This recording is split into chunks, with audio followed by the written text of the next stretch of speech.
Okay, Jack, I you're think we're on. excellent, excellent. Well, so we're set for 90 minutes. Is that right, Michael? No, 60.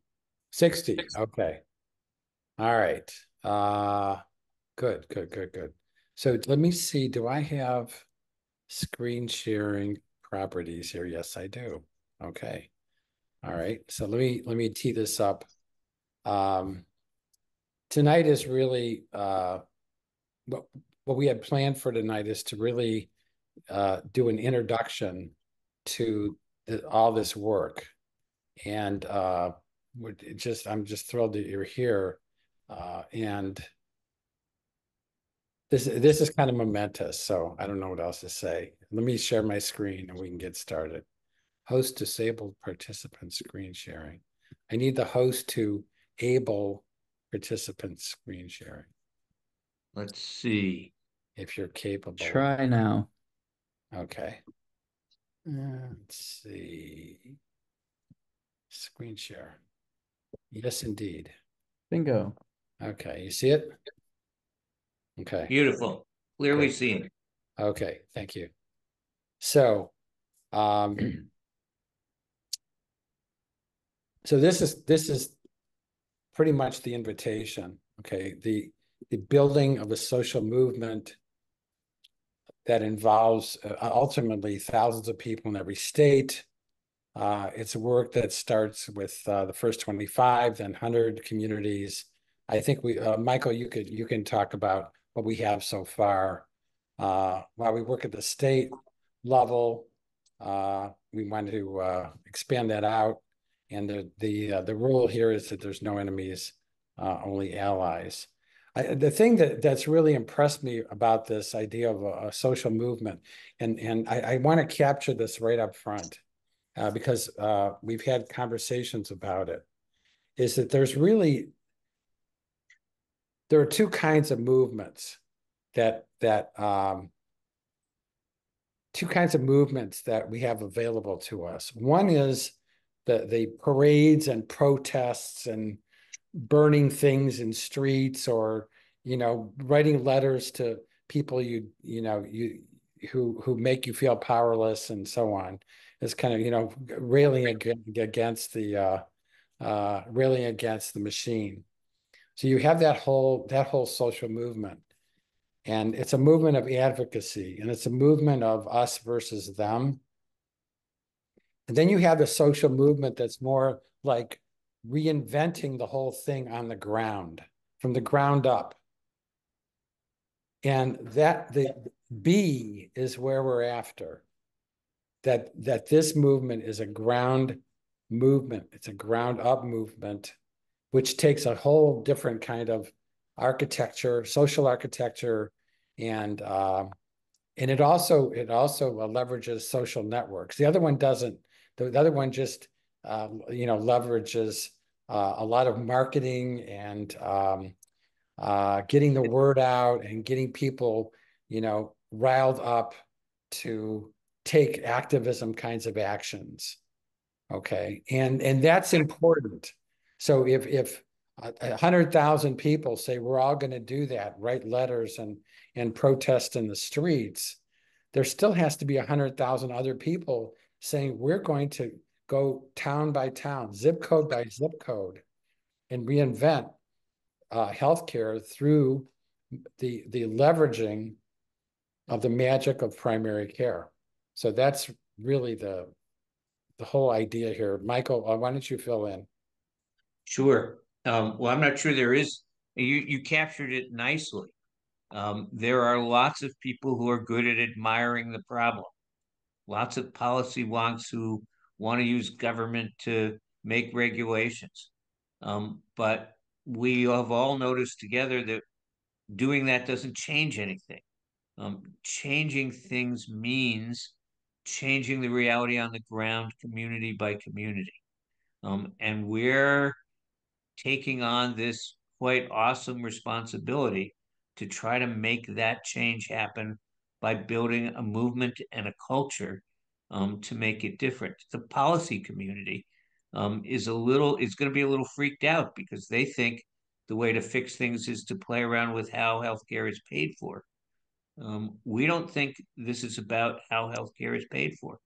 We think this is about how communities take back their agency and provide primary care themselves for everyone who lives there. We're not focused on the money. We're focused on the service that everybody needs, which mountains of evidence show is what matters if you're going to have a healthcare system, not a market, a healthcare system uh, that includes everybody.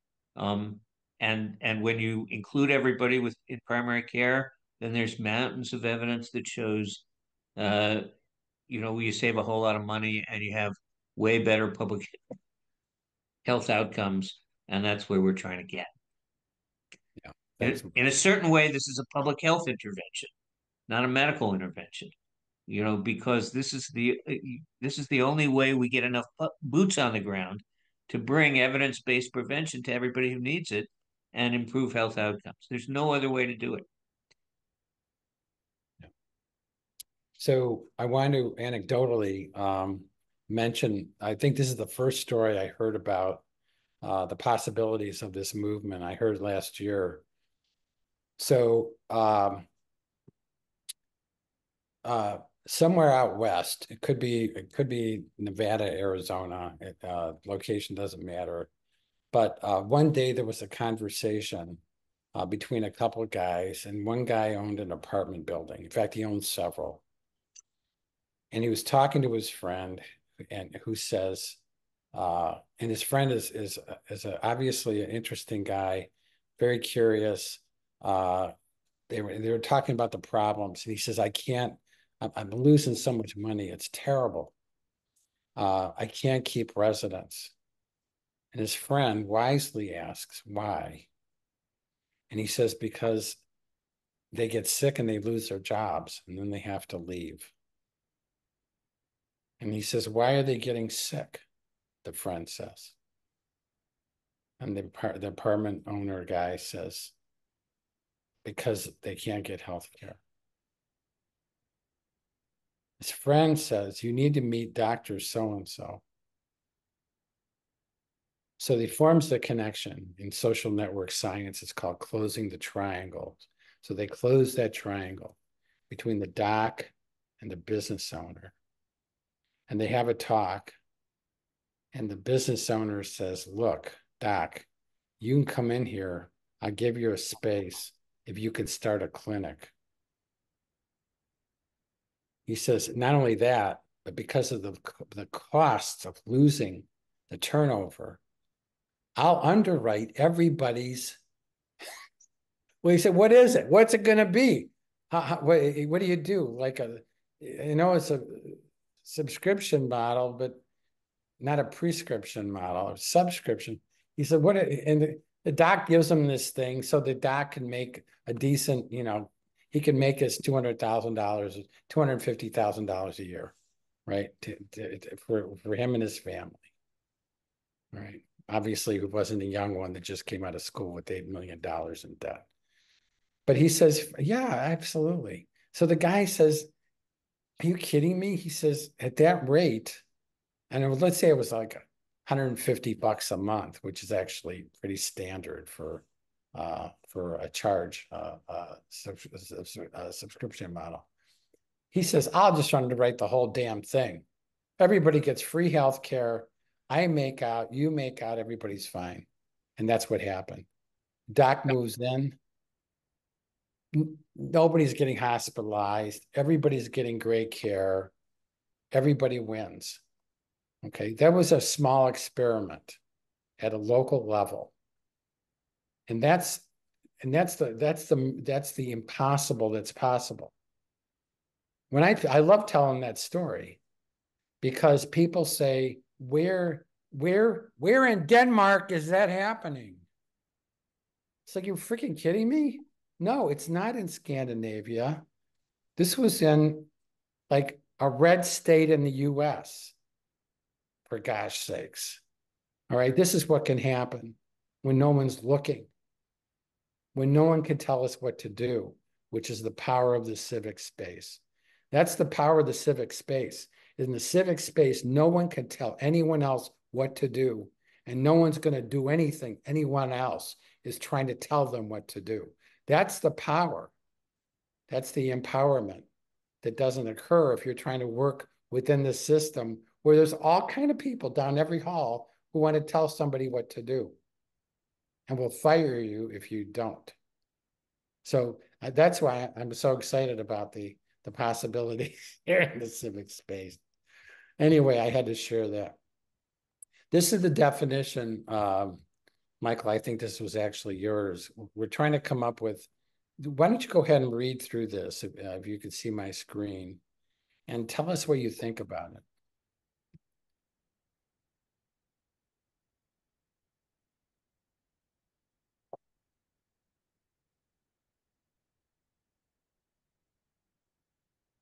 So my question is, what does it get right? And does it need anything else?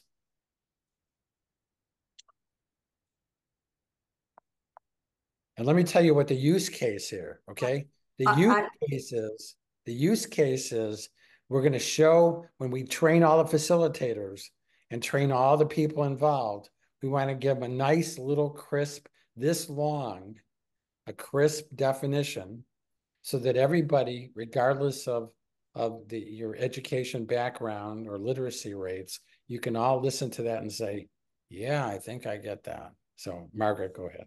I was going to say, I would add something about judgment. Who doesn't judge you? Living in a small town as I do. Yeah, I think you need to add nurse practitioner, PA, or something along those lines, physician extender into there. Because we're not going to be able to do it with just physicians. Okay, good. Michael, can you take notes? Yeah, well, we're recording it.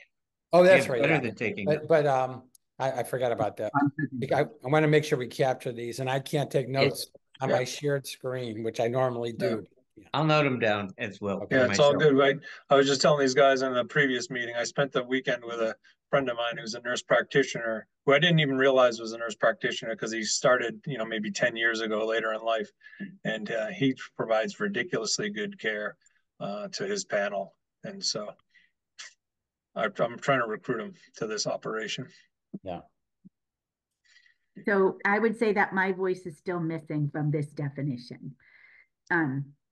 I really do think that the better definition of primary care includes a team of people, some sort of collaborative approach within that practice that focuses on having the right person with the right skill set meet the needs of the client who comes in the doors, right?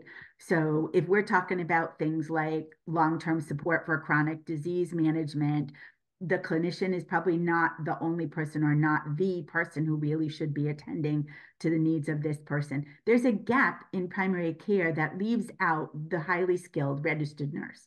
And I am at this table, even though I had the GI bug all day today, have not felt well because I cannot say how often we are left out of the conversation. I think you can fix that by saying a trained and experienced team. Yeah, there you go. Yeah, good. Thank you. Easy to fix. That includes all of that. Thanks, Lynn. But it's also pharmacists now and social workers and you need the whole package to do this. I mean, that's really, if we're going to go for the big time here, right? That's where we need to aim.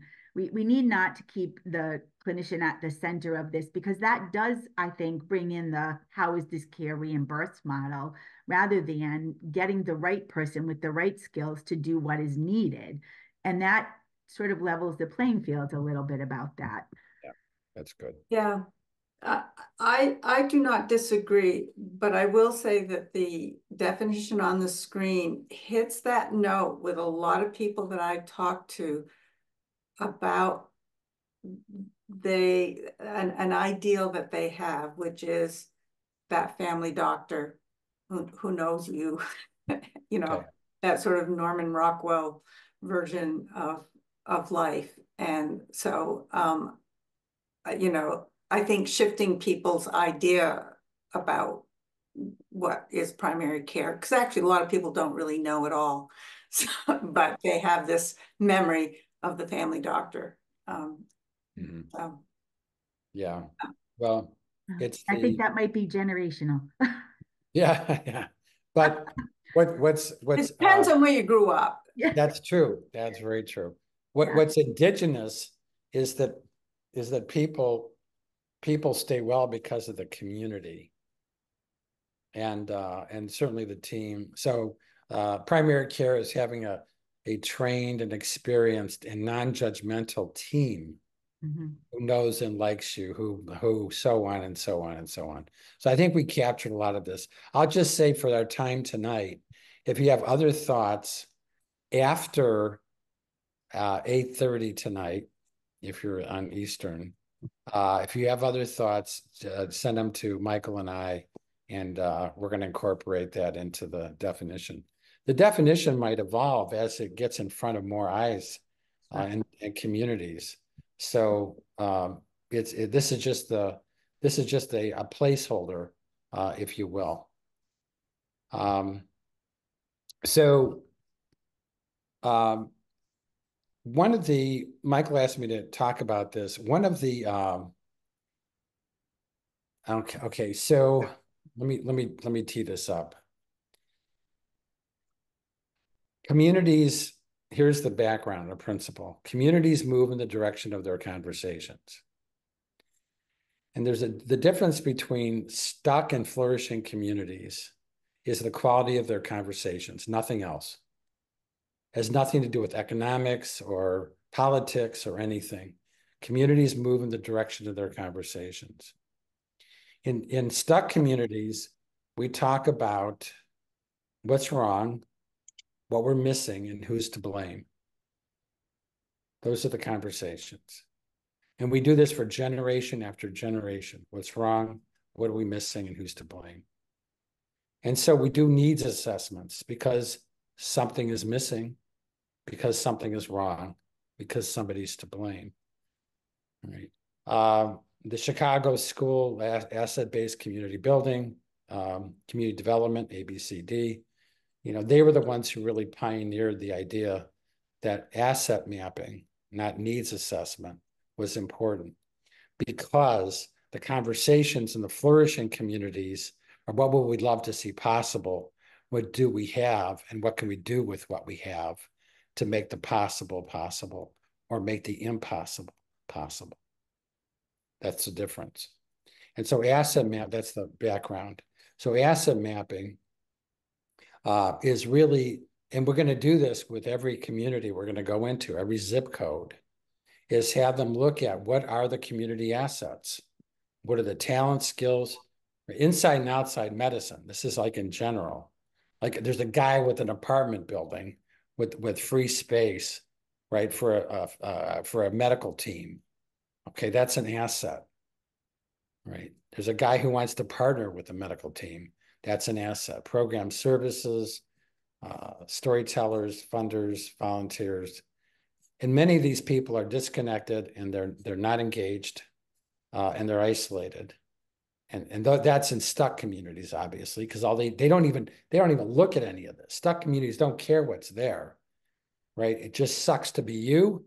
And we look at what we're missing and we've got to get what we don't have before we can do anything meaningful.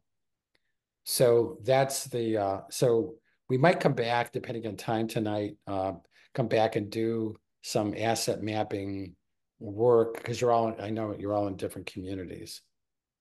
Look, Jack, can I just add that we have with us tonight the leaders of 3 different work groups, and you might want to think about asset mapping, not so much for a local community, but asset mapping for the area of your purview. So, as Margaret thinks about writing writing of playbooks, to think about what assets we have at our disposal. We heard about one last night from the Graham Center. There are many others. As Dr. Kahan looks at social media, to think about the social media assets that are out there. And as Greg and Lynn look at Rhode Island, to think about, asset mapping the primary care resources that we have. So though this was originally thought out for the local intervention from a local intervention perspective, it's really quite relevant for each of the work groups as we build them. Thanks, Michael. Can you think of let's do that. Let's talk about that. And by the way, I did not neglect the social media people, because these are the storytellers. So they're in that bullet number 3. Story collectors and storytellers. So I really want to encourage you to, when you are working with your work groups, to go around and do asset mapping. What does everybody bring to the table? And make up your own list. These are kind of classic categories, but you're going to be surprised by what some people say that they bring. I mean, people are incredible who come to the table, and like, hi, I'm Jack, and I'm an electrician, and I've been here for 72 years, and oh, by the way, right, I ran 1,500 Peace Corps teams in Tanzania for 15 years. Like, what? Excuse me? No, you're the electrician guy, the old electrician guy. Yeah, that's me. Okay, look what we have at the table. So it's ridiculous what people bring to the table, and then don't tell us they keep it a secret. It's not their fault, because we're not asking. It's not their job to communicate. It's our job to inquire. So when you think about your groups, your work groups, can you think about some assets you could ask about? I don't want you to say what assets you already know exist, because that's the tip of the iceberg. But what are some asset questions you could ask people?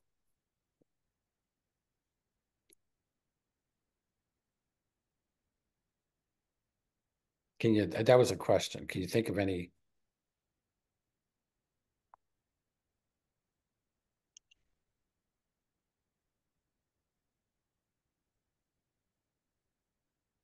Yeah, what kind of jobs did you do between college or high school and what you do now? Perfect. I think that's a good. Yeah. Perfect. Seems to me that this would come out in conversations more than just a list of questions.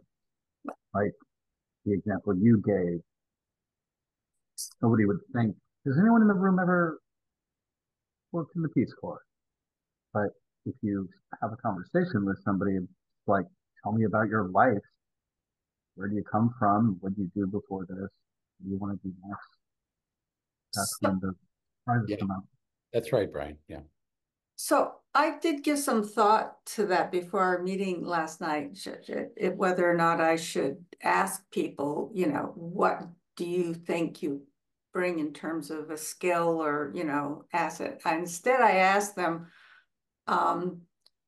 what was it that interested them about being part of the work group? Most of them didn't answer that question.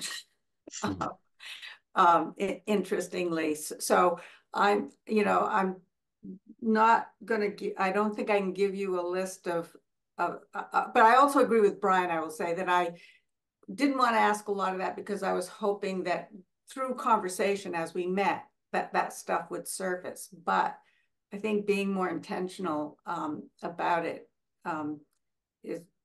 will be useful. I just can't off the top of my head think what I will ask, but I'll definitely think about it. Well, the question of what were some things you did between high school and now? Or I like that one. Good one. It's a great one. There's a classic one I'll give you, which is where you work and live. What are some things people don't know about you? And that always brings up things, right? Right. They don't know I own 8 office buildings. They don't know I have a 40-acre farm, right? Horse farm. They don't know I used to, have a llama farm. But there's all these secret talents, these amazing talent, or organizational abilities, promotion abilities, right? So, you know, I when I was 18, I went to South America and I started a small business. And like, are you kidding me? We need that. Whatever, I don't care what you did to do that. We need that. We need that energy. We need the talent when we're trying to start something up here. Okay. Now in the relationships and connections, one of the classic questions there is, who do you know that don't know each other? Okay, this is the closing the triangle. Movements move at the rate of triangles closing. Okay, that's the velocity of a grassroots ground movement, right? Is a Dr. Khan doesn't know Michael, but I know her and I know him. Those are two people. And so making those connections grows the network and also grows then your resources, grows your assets. The most important asset in a community in this kind of effort are relationships, not things. So the last item, relationships and connections, those are the most incredibly important. So anyway, we just want to give a little bit of time to that, but definitely do. And you don't do this once, right? New people come in, you talk about, and then things spark people. It is good to keep a list of it, and so that when new people come in, they could see the assets here, and they could start to make connections with each other. That's how the transformation happens. Okay. So I'm going to talk a little bit about planning, give you a couple slides.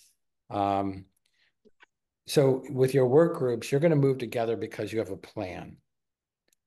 And I don't know if you have plans now. Does every work group have a working plan that you're working from? No, we just became a work group. About a half an hour ago, so Yeah. we're good. We got a plan. Okay, all right. Conquer the world. We exchanged cell phone numbers. Okay. That's a connection. That's it. Good.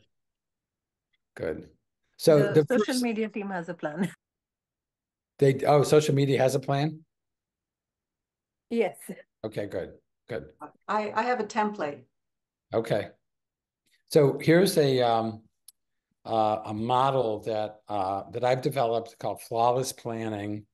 I'm going to talk about this for a few minutes.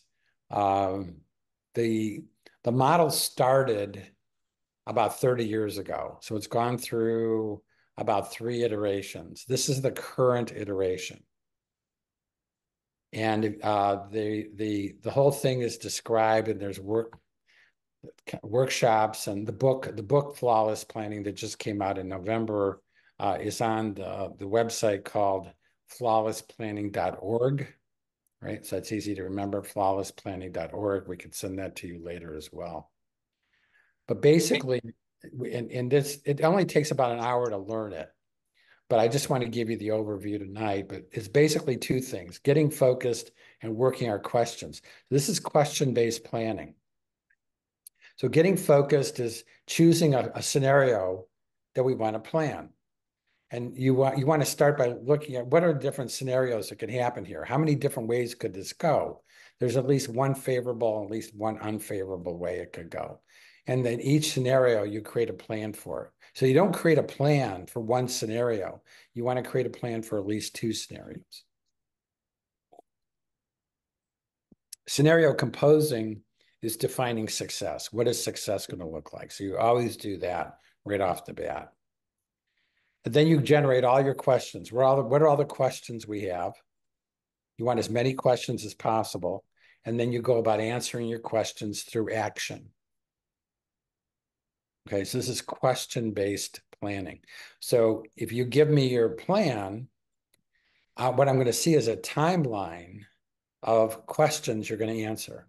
where these are the questions we're going to answer in April, first week in April. We got a couple we're going to answer the third week in April. We have some questions we're going to answer in May. And questions are who, what, when, where, how, why, how will we, how could we? And the way that you generate questions is by turning your assumptions into questions. Also, your ambiguities, those are the things that are unclear. So anything that's assumed or unclear, you translate those into questions, and it goes from there. So why is it called flawless planning? Because there's only one flaw in planning, in flawed planning, and that's working from assumptions. It's the only way to make things go wrong. So if someone says, well, what are 10 ways you can go wrong in planning? There isn't 10 ways. There's literally only one. You know, what are the 10 classic mistakes in managing a project or a movement? There's only one mistake, and that is to work from assumptions rather than working from questions. Okay, so that's kind of the overview. Michael asked me to put together a little bit on what some like what facilitation is about, and then Michael's going to go through talking about some of the roles that facilitation requires or involves. So these are just some classic, what is good facilitating groups? One principle that's really important is that small is smart. So we always start with a small group. And in fact, if we grow to, let's say, 50 people or 40 people, we still have people working in small groups. Everything is done in small groups. Okay, as soon as a group gets over 6 to 8 people, it turns into a discussion from hell. If you want to prevent change from happening, have a whole group, a large group, work together at a table. If you want to prevent change, okay, it is just the ideal strategy for the status quo. So always work in small groups. When I work with a group of 150 or 250 or 600 or 2,000 people, I think that was the largest I ever worked with. You have them in groups of 5. And you have them working on things. And then they get together with other groups and they decide how to move forward. But it's always working in small groups. Okay, a group of 20. That's 4 groups of 5, if my math is correct. Right? Margaret Mead said that, right? The only thing that's ever happened is because of a small group. We also work with small parts of the whole, right? So we work with a complex problem, we break it down. What are all the pieces and parts to this? It is the best way. I'm telling you, this is golden. You take any beastly thing you're trying to do. Okay, how do we transform primary care in Rhode Island? And you ask a group, what are all the pieces and parts? They're going to come up with 26. Each one of those is a project. Okay, so you break it down and work on it accordingly. Small experiments are our friends. There's no big initiatives. It's all small experiments. Well, Jack, how small are we talking? We're talking weeks, days or weeks. Let's get an RN, a doc, right? And a couple other people, you know, a couple admin people. Bunch of community people. And a small group of community people. Let's try something for 6 weeks. Are you kidding me? No, you're going to learn something in 6 weeks. Here's the big deal here, is that flawless planning is all learning through action. There's no discussion, right? It's like, you know, we're going to make a new chicken dish or a chili dish. Let's say a new chili, and we're all sitting around discussing how can we make something new here. And somebody's finally going to say, why don't we go to the stove and pull things out of the refrigerator and the cupboard, and let's start to like get 4 pots out here, and let's try 4 different versions. We're not eating until 11:30 tonight if we're going to discuss it first. Okay. So discussion is the lowest form of life in a movement. Action is where the gold is. Visibility is viability. Make sure everything you do gets put in some virtual space like Google Docs, Google folders. You all got that. Everybody in the world has it. It's all free. Everybody knows what to do with a Word document because you went to high school. I mean, even if you went to high school in the 60s like I did, you still knew what a piece of paper was you could type on, right? With Correcto type. So, and make sure that when you're working with groups, everybody posts every idea.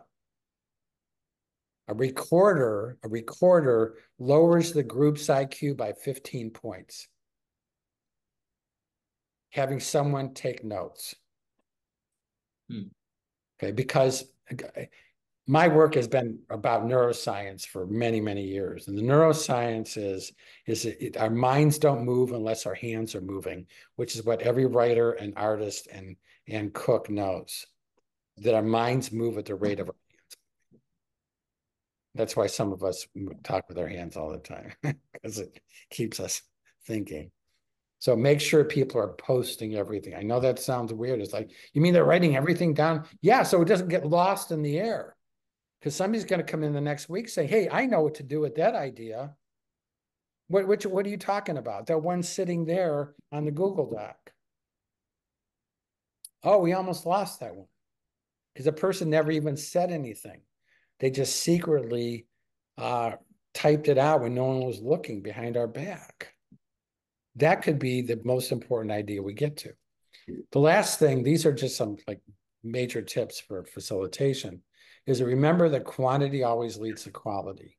More ideas lead to better ideas, more questions lead to better questions. Debating and discussing does nothing. Okay, all that does is slow down the quantity of ideas, which inhibits the quality of ideas. Okay, so everybody knows that oh yeah, if we discuss things enough, ideas will get better. They don't. They actually get worse.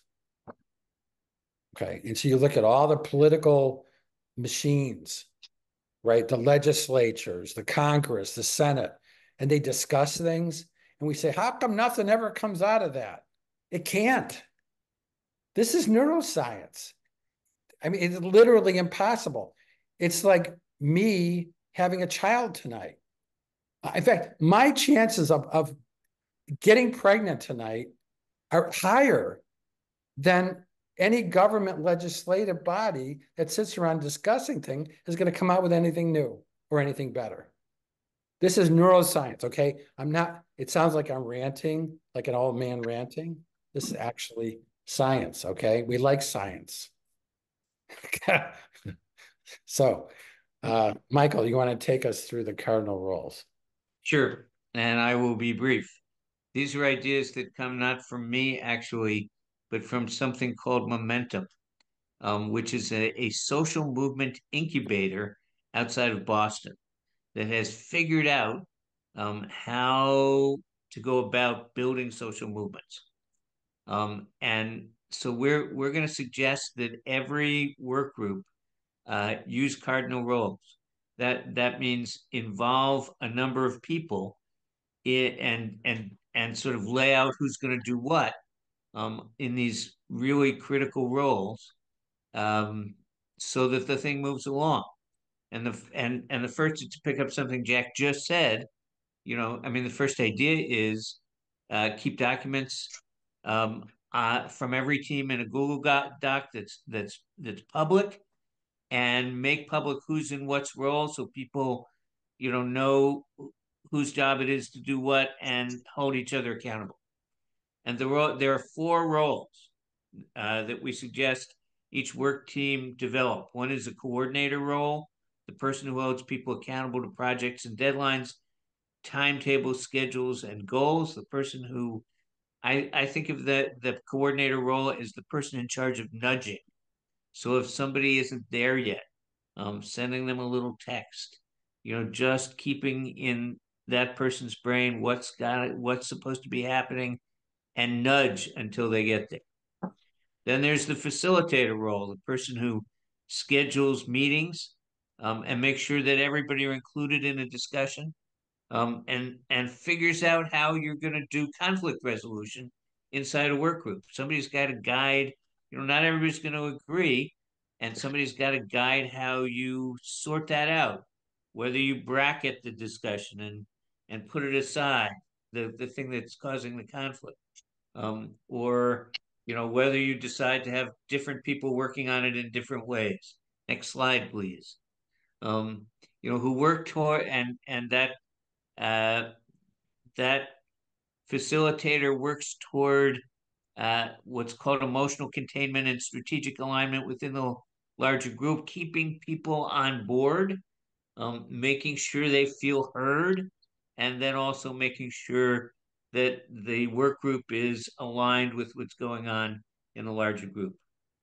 Then there's the messenger role, and that person is in charge with communicating with other teams and work groups and to the membership of Primary Care for All Americans at large. That person reports out any work product and solicits direction from the steering committee and feedback. And then finally, there's the logistician, the logistics role, making sure that the work group has the materials and equipment needed to complete tasks.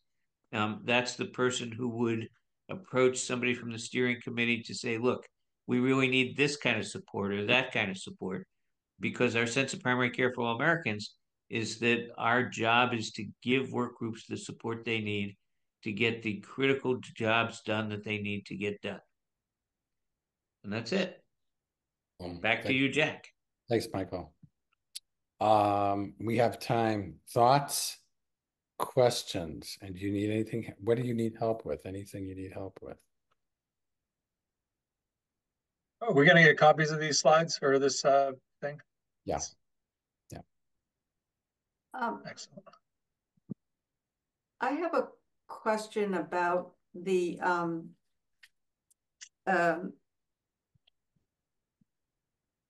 I guess is it get everyone posting everything, the visibility is viability. I've been in a few meetings over the past year that use things like what's called a Jamboard or whiteboard or whatever, where they stop in the meeting and you have to literally write a virtual post-it note and post it on the board, and that is captured. It seems useful, but I don't know if you have to know anything about how to run a meeting differently to use that kind of tool. I've never run a meeting and used that. So yeah. Well, anytime the whiteboards are wonderful. And Jamboard, my favorite one for years has been Miro, M-I-R-O, which is probably the best one for a lot of reasons. The problem is that a third to a half of people can't get in, or if they do get in, they get vertigo looking at the big white space. They go nuts. And we don't have enough time to train all these people or go to their house, which is what I really want to do. Fly to their house and just sit next to them and say, look. So the Google Docs, I've never seen anybody have a problem with that. Like just type, get on a line and type on it. And so that's why I'm pushing the Google Docs. It's like, I feel like I'm back in like 1993 with wikis, which is basically what it is. But, that's my highest advice. But here's the thing, Margaret. We use capture. We use people capturing ideas whenever we ask a question that requires generativity, coming up with questions, coming up with ideas, right?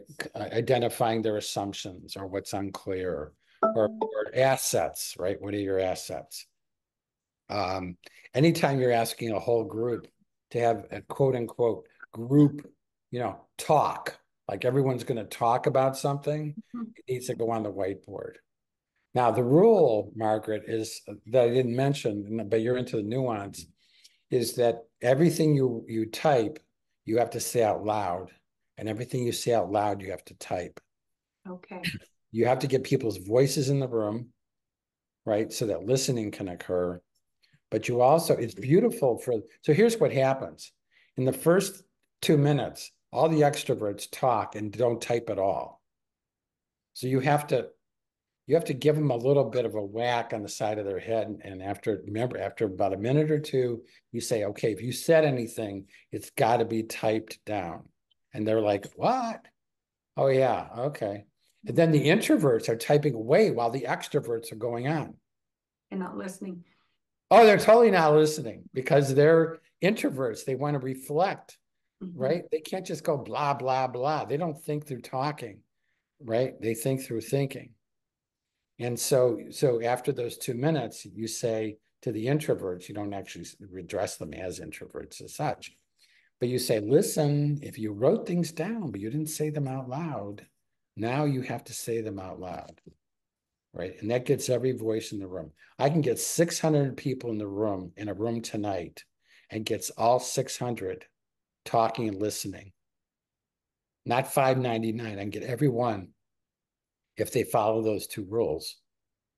And we almost always can get people to do that. Okay, as opposed to, I mean, imagine this, right? Imagine 19 human beings listening to one person talk. Are you kidding me? That is the most insane. Who thought of this? Right? 18 unengaged people. Okay, and so that's why Peter Block, one of my mentors, says the quickest way to unite a group is by dividing it. Okay, so you've got to break people up in small groups and have them keep coming back together, right? And then they could argue and talk and discuss after they've done that. Then you have them go back into small groups and the artistry here. And we're going to keep supporting you. Michael and I are dedicated to doing this. We're going to keep supporting you. If you have, this is my offer. Now that we're wrapping up, Michael, if you can wrap it up tonight. But my offer is, if you have any questions or you need any support from me at all, as a master facilitator, just email me, and we'll get on a Zoom. If I email you back, my little calendar link is there. You could set up a time if you want to talk that way too, or just call me if you have a phone, you can call. If you know how to use a phone, you can call me. I do phones. It's really amazing. So that's my offer. Michael, so if you want to get us. That was the most exciting hour that I've had in the last, I don't know, 6 months or a year. I don't know what you guys thought, but we only took an hour of your time, and I felt guilty about compressing what's probably 6 or 8 hours of work into an hour. But I thought it was an amazing and beautiful hour because it really helps us get going. We're making this very interesting pivot from kind of admiring the problem to doing something about it. And you guys are carrying it forward. You guys are going to make this thing go. You're going to help us build a healthcare system that's for people, not for profit, out of this embarrassing mess. And I think a lot of it is going to be based on what you just heard. So I don't know how to thank Jack enough for putting it together and getting it out there. I don't know how to thank you guys enough for being willing to lead and making it happen. But I think I see the beginning of this really coming together and us getting this thing done together because of all your effort, work, and hope, which moves this forward. It was great meeting you all. Thank you. Thank you, Jack. Thanks, Michael. Yeah, Take care. really helpful.